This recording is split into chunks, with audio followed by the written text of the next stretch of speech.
What's up, guys? Chris from THCXtract here. We're a THC company that sells legal THC online, and today we're actually going to be reacting to an article where they actually featured THCXtract, and it's actually in their June business issue. What's interesting about this article is that because it's the business issue, you have to subscribe and pay them $10 a month to be able to read this article.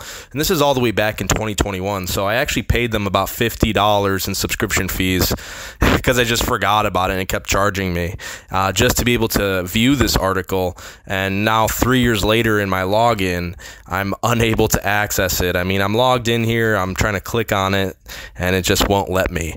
But thankfully 2 or 3 years ago, I actually screenshotted the article.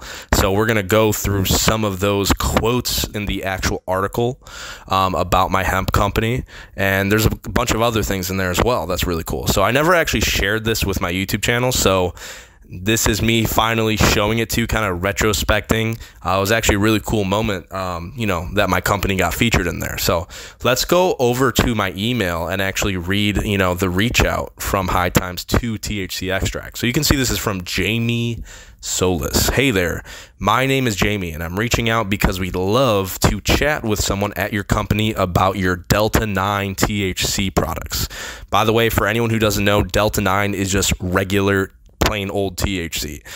Delta 8 is the synthetic one. Technically, it's semi-synthetic for all you nerds out there that are going to roast me in the comments. All right, I get it. But for the people that don't know about all this nerdy hemp stuff, Delta 8 is the synthetic one. Delta 9 is plain old THC. But all right. So here we go. We're writing a story about them, THCXtract, for our June business issue of High Times, and we know your products come highly recommended. We can send over email questions if that's preferred. In general, we're curious about Delta 8 THC products are the most popular, your favorite strains for Delta 8 THC and how you overcome challenges, what you see in the future, etc. Our deadline is approaching fast, so please let me know ASAP if this is a possibility. Thank you for your time. So that's a pretty cool, email to get. That was when I got that, I'm like, whoa, that's awesome. I responded back, yeah, I'd be more than happy to share my insight and experience on the Delta 8 and Delta 9 industry.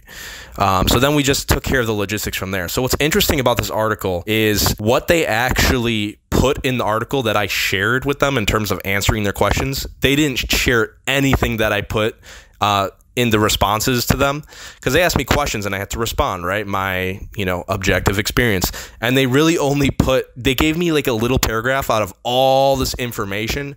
So I'm going to go ahead and read you firstly the article, and then I'm going to actually read my actual responses that did not get included in the article, which I think is actually really profound. I put a lot of effort into answering those questions. So I think that you would actually appreciate that.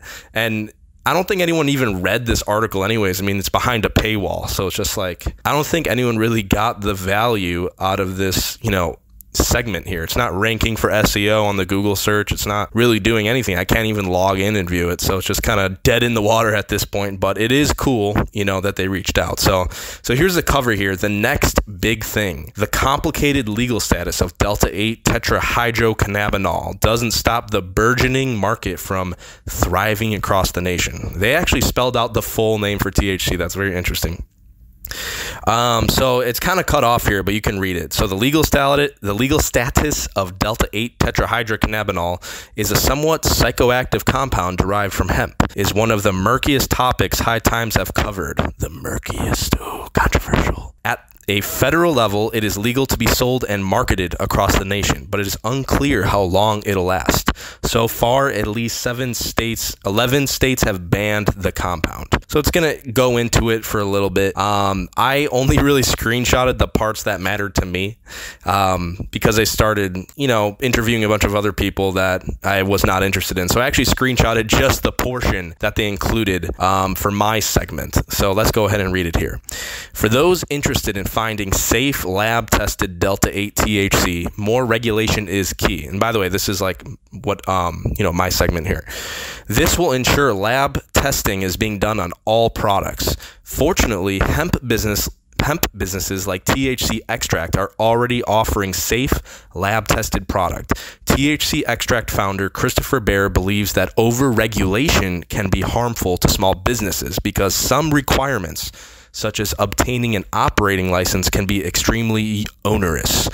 But as entrepreneur who imposes strict testing requirements for his products, Baer still believes some regulation is important to protect the consumer. Yeah, so I mean, in the hemp industry, this is, cut out from this. In the hemp industry, nothing is technically regulated. So basically, it's up to the ethics of the business to sell product that's lab tested and clean. Like me personally, my gummy supplier, their name is called Blumios. They're actually based out of Florida, and they actually manufacture gummies for all of the medical dispensaries in Florida. So they're a very legitimate company. They're actually publicly traded. So, thankfully they also, create Delta 9 gummies and Delta 8 gummies and whatnot. So they're my supplier. If there's any competitors out there that want to steal my supplier, go ahead. You will probably need like $30,000 to $50,000 for their minimum order requirement, which is kind of annoying. So, but yeah, there you go. So, I mean, definitely like quality is like number one always. So here's a quote back into the segment. The only regulation I believe is necessary is to require full panel lab testing on all products to ensure the absence of heavy metals, microbials, pesticides, solvents, and other harmful chemicals, Baer says. While hemp is small business friendly, the downside is that it is up to the ethics of the business to decide whether or not to distribute products that have been fully tested. Customers should get products that are safe to use. Baer also supports imposing age requirements to purchase products containing Delta 8 THC. I see that Oregon is not actually banning Delta 8, but they are banning the sale of Delta 8 to people under 21, he says. They are also considering requiring THC products to be tested for safety before sale. These are regulations I can stand behind and welcome with open arms, as we only distribute products that have full panel lab testing. So that was, my segment in the article. Pretty cool. Actually, it fits really well. But my actual answers to what they sent me, it's like very long-winded. But we can kind of get into it here. So this is a little Word document here. So let's go ahead and read this little Word document. See, can I blow this up? Oh, whatever. We'll put it up on the screen. So this is the questions that the High Times magazine sent to me. Initially, a lot of this stuff, like I said, they did not include. How long have you been in the cannabis industry? So this is my answer now. I've officially been doing business with CBD extracts since 2018. However, I've been a user and follower of cannabis trends for over 10 years. That's basically me saying I've been smoking weed since I was 15 years old. Technically, I've been smoking 12 years now. I don't recommend you start that young. It's your brain is still growing till you're 25. So if I could have waited, I probably would have. But we're all just having fun. So what inspired you to create CBD extract / THC extract? Here's my answer. Like most people who enjoy this plant, starting a cannabis business has always been a dream of mine. I've always loved the idea of selling a plant that has the potential to impact millions of people across the country due to its use in alternative medicine while simultaneously acting as a safer alternative to other recreational drugs like alcohol, which actually kills people, unlike weed. However, I quickly realized the requirements for getting a marijuana dispensary license in my home state of Illinois were far too exclusive for small business owners to participate in. I talk a lot about this on my channel. This angered me, as Illinois cannabis policy allows rich corporations to hoard all of the market for themselves while creating fake scarcity of product supply, which translates to price gouging the customer and putting anyone in jail who sells marijuana without a license. Keep in mind, the license costs $60,000 every 2 years, plus many other strict requirements, making obtaining license practically impossible for startups. Seeing customers pay $60 for an eighth and $80 for a 0.5 gram vape cartridge really broke my heart when I discovered that the 2018 Farm Bill allows you to buy, sell, and ship hemp-derived Delta-8 THC and CBD over state borders to customers' doorsteps, while also being 70% cheaper than dispensaries. I knew I had to take advantage of this opportunity. That's why I created CBDXtract and THCXtract. Hemp companies can ship to over 40 states where Delta-8 is legal, while marijuana dispensaries can't. They're landlocked to the state they're licensed in.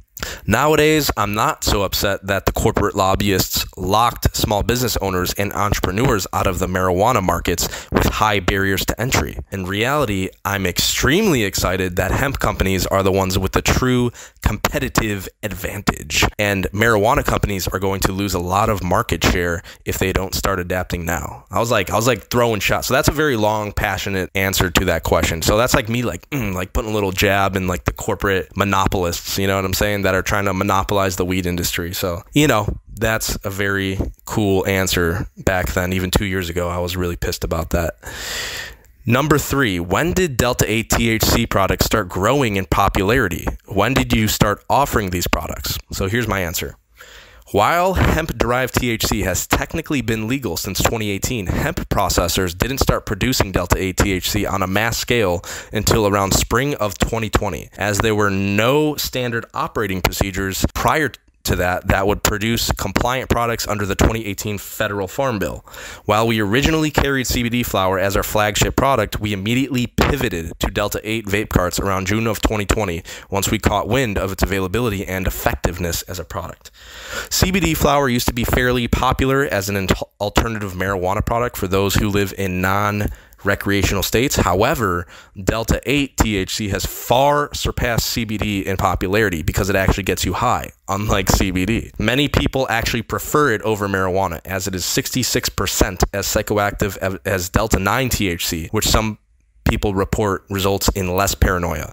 Now, we don't sell any Delta-8 THC. We just sell all Delta-9 THC, which is plain old THC, just because we found alternative hemp products that are all natural. So that's my reasoning why I don't carry Delta-8 products on THCXtract anymore, and we only carry all natural Delta-9. Okay, are your Delta-8 THC products all derived from hemp? Yes. All of our Delta-8 products are derived from hemp. Delta-8 THC is created by extracting CBD isolate or distillate from hemp flower, then using chemistry to convert it into Delta-8 THC. There is also a way to synthesize Delta-8 from marijuana, but this would be useless in the context of business, as it would render the product a controlled substance and federally illegal. Delta-8 must be extracted from hemp to be federally compliant. So that is an interesting thing. Actually, you need to extract Delta-8 from hemp, or else it is technically illegal. So that's a nice little thing right there. I mean, all the laws are a gray area, let's be honest, but that is technically true. So next question here. Tell us about how you choose your genetics for Delta-8 THC phenotype. So this is like this question here tells me that whoever, you know, Jamie or whatever, I'm sorry, but this tells me you don't know anything about Delta-8, which is totally fine, because like I just said in the previous question, Delta-8 is semi-synthetic, so there's no such thing as a Delta-8 strain. But let me just read my answer here. People may not want to admit it, but the reality is that there are currently no genetics that produce large concentrations of Delta-8 THC, as it is a minor cannabinoid. Perhaps in the future there will be, but for now, Delta-8 is made by converting CBD to THC using chemistry, which results in Delta-8 distillate, which is then used for vape carts, edibles, and infusing into CBD flower. No high Delta-8 strains currently exist. Okay, and this is another question which is kind of goofy, but we'll read it.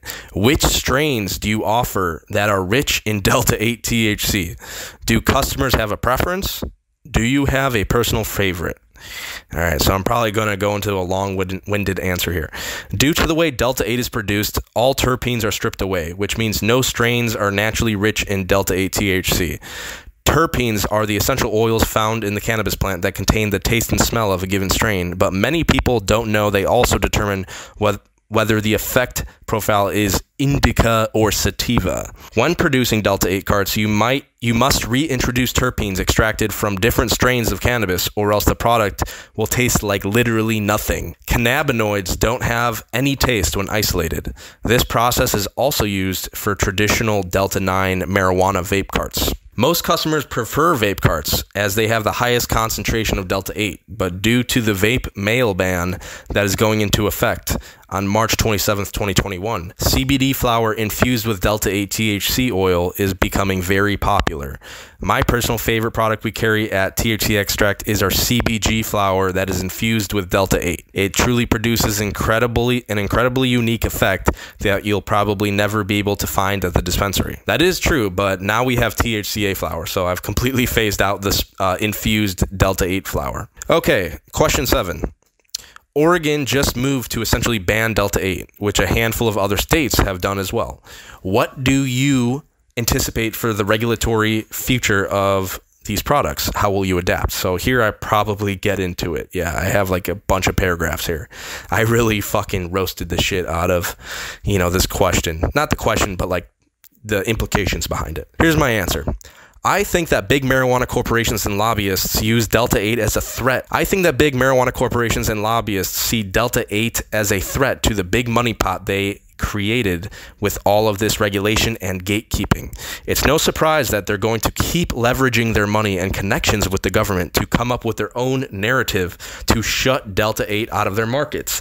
It's no different than the turf wars from gang members selling marijuana on the street, except now it's happening on a legal level. This actually reminds me, in Pennsylvania, they were saying that all these Delta 8 products contain fentanyl in them. Like, come on. Like, what Delta 8 company is going to put fentanyl in their products? Like, I get it if maybe there's some solvents in there, they didn't properly wash the distillate, but come on, like fentanyl? That's a bit much. So I don't know if that was like just misinformation or like purposely planted, but that kind of stuff exists. That like stupid, psyops, you know what I mean? Okay, while not every cannabis regulation is meant to prevent small business from entering the market, I personally believe that any regulation that arbitrarily prevents small business from competing in the open marketplace is un-American, hurts the consumer with high prices, evil, unethical, and wrong. People shouldn't have to jump through hoops to conduct business as long as they are not hurting the customer. Getting cannabis licenses should be no harder to obtain than a liquor license, which costs $750. The only regulation I believe is necessary is to require a full panel lab testing on all products to ensure the absence of blah, blah, blah. I already said that in the previous answer, but while hemp is small business friendly, the downside is that it is up to the effort. I literally just said that. I just repeated that answer. And then here we go. I also see that Oregon is not actually banning Delta 8, but they are banning the sale of Delta 8 to people under 21. They also are considering THC products to be tested for safety before sale. These are regulations I can stand behind and welcome with open arms, as we only distribute products that have full panel lab testing. That was actually featured in the article. That's that little statement right there. How will we adapt to any future regulation? ? My vision is to take a proactive approach. My goal is to collaborate with other cannabis companies, pool our resources together, and lobby the government to federally deregulate Delta 9 THC just like Delta 8 THC is, so the common people can easily participate in the cannabis industry. Until then, I will continue to spread awareness and education on my YouTube channel and other platforms about the schemes powerful people are implementing to guard the cannabis industry for themselves. The last thing we want is for the cannabis industry to be a copycat of Big Pharma. Yep. Are you exploring Delta 10 THC in future products? Of course, our lab currently focuses on Delta 8 as it is in abundant supply, but we plan on adding all forms of minor cannabinoids and THC to our online store as soon as they become available at a reasonable price.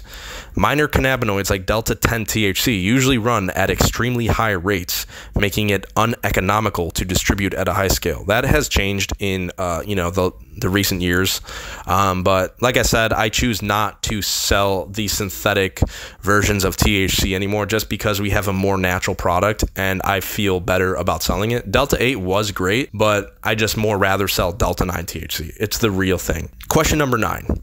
Is there anything else you'd like to share with our readers? They did not include this in the segment, so they didn't share it with the readers, but I'll read it for you. I would like to propose that anyone who resonates with my ideas to share this article with others who want to see cannabis 100% federally legalized, want to share their own cannabis, want to start their own cannabis business, or just want to buy and smoke weed at a reasonable price without going to jail. If you're heavily involved in the cannabis community, I invite you to collaborate with me and my network of cannabis business owners so we can combine our influence to make cannabis legal once and for all.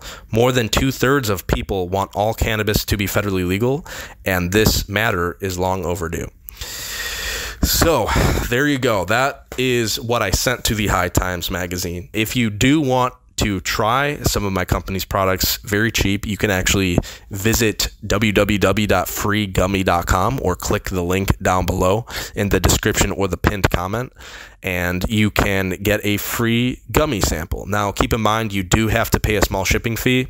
It's basically about the same price as buying a bag of chips and a drink at the gas station, and there's also a age verification check, so keep that in mind when grabbing the free sample. Other than that, thank you for joining, and see you in the next video.